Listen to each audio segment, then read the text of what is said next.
This is the Deb Hutton Show on News Talk 1010. I talked a little bit earlier about topics here in the city of Toronto that seem to sort of pop up regularly and can be one of those things that you could talk about on any given day on talk radio and take calls because people are quite invested in the topics. The one I actually was talking about was the Ontario Science Centre, and in just about an hour's time, a little less, I'm going to be joined by one of the co-chairs of the Save Our Ontario Science Centre.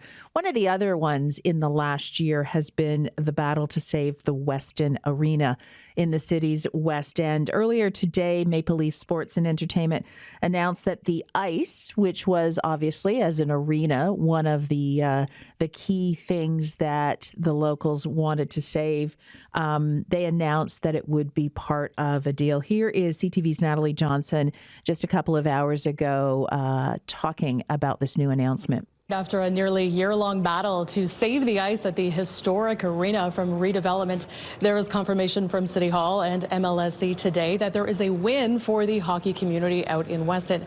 Councillor Francis Nunziata, who represents the ward, calling this a made-in-Weston solution that will allow MLSC to operate a multi-sport hub for youth programming adjacent to a renewed ice surface.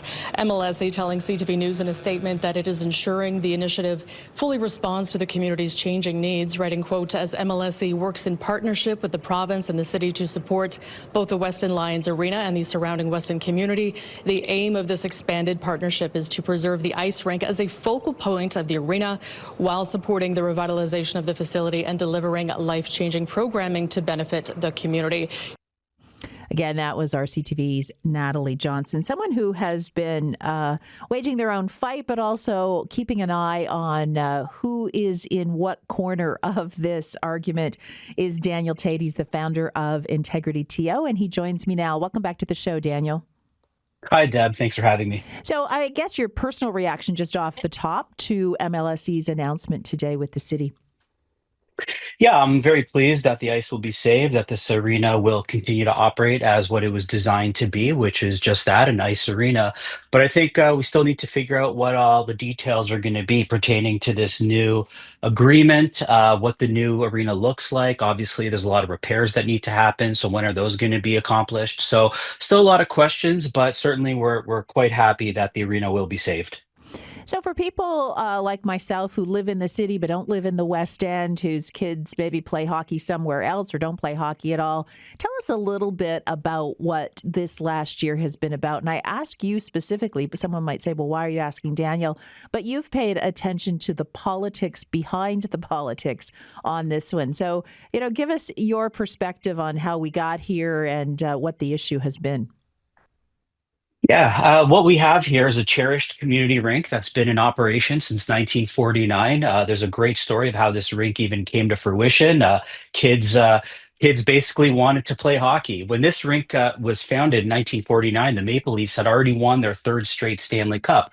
So we were in the grips of hockey fever, and the story of the creation of the rink was amazing. Now, throughout the years, it's been a big community hub, and it's been used by people not just in Weston, but people all over the city come there. So it's kind of like a destination in many ways.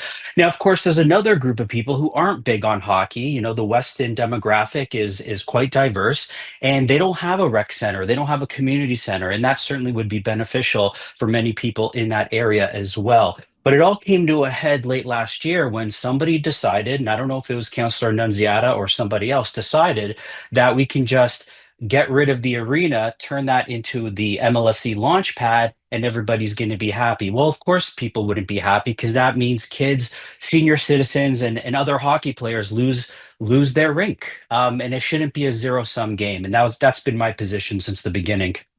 It's interesting. Before I saw that MLSE was going to make an announcement today, I had planned to reach out to you to chat with you about something you posted on social media. I'm chatting with Daniel Tate, founder of Integrity TO.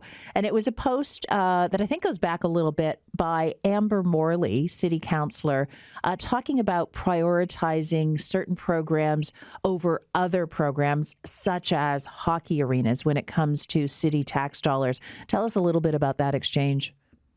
Yeah, that was a very concerning thing she said. This was at it was either at a city council meeting or executive committee, but she was basically arguing that hey, hockey's not that important. It's not on my priority list, so let's get rid of it. And that was a very poor thing to say. It sent the wrong message that we don't want to live in a city where we're pitting people against each other or sports against each other. Because when you do that, you're basically pitting communities against each other, and that's not the kind of city we want to have. We want to have a city where everybody and all recreational needs are accommodated. And I don't think that message was sent when she said that. And you mentioned that you weren't sure where the initial decision came in, whether it was Counselor Nunziata or not. I mean, she seems to have come through this unscathed. Is that your perspective? No, that's not my perspective. Chancellor Nunziata, in my opinion, did not demonstrate the leadership that she should have during this entire saga. She's the one who put this motion in first. She was the one that didn't seem sympathetic whatsoever to any of the hockey users or skating users of this arena. She was really gung ho on getting rid of the ice, doing the MLSE launch pad, and I actually was kind of disheartened in the way she handled this. She, I think, had the smallest margin of victory, if I recall correctly, in the last municipal election. Of course, 2026 in a municipal election year. Do you think then this will hurt her? Well, again, I don't think she came out of this looking like the hero, that's for sure. And I'm sure there's a lot of people that she alienated as a result of how she operated. You want a counselor who's going to work with all stakeholders, all groups, come to a great compromise or a way in which everybody can be happy. And again, this was done in a very zero sum kind of fashion. It's like, okay, we're going to bring in the MLSE launch pad, but we're going to throw away decades of hockey tradition, and we don't care about the hockey or the kids who are learning how to play hockey there. That wasn't the right approach, in my opinion. So I think it'll be a liability for her. Was this, I mean, you referenced it as being sort of pitting community against community. I mean, was this about a sense that people who play hockey have privilege? Well, that the P word was used several times, and I think that was also very unfortunate because many people that I have interviewed and others have interviewed who are avid users of the rink are from Black community. They're Black, they're people of color. There's Asian hockey players who loved going to Weston. So this idea, and I think we really got to just dismantle this notion that hockey is some sort of privileged white sport. These are the narratives that divide society and divide people.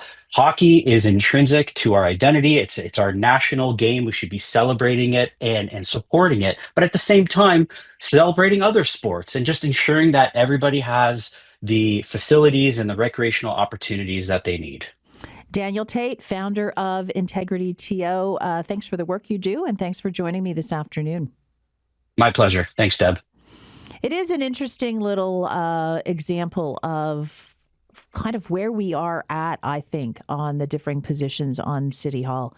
And the notion that because you play hockey, and yes, anybody who's ever had their kid, myself included, in hockey, know that some of the equipment is very expensive. But people like, or organizations like Canadian Tire have done a huge amount to try and support lower income families in playing hockey. And this notion that that it's indicative of, let's be clear, white community or middle class and above community is such a bias that I think we see in, as I said, a microcosm like trying to save the ice at Weston Arena, but I also think permeates our current city council to a degree that's not healthy for the city of Toronto.